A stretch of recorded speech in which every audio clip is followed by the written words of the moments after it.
Last night, me and family basically just done a massive bonfire. It was really fun.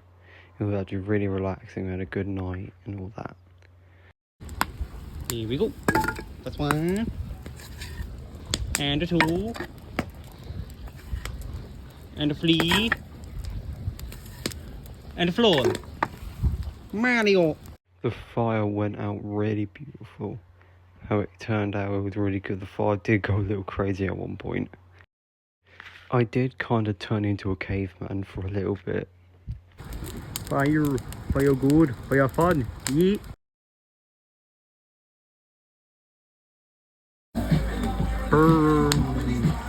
Burn.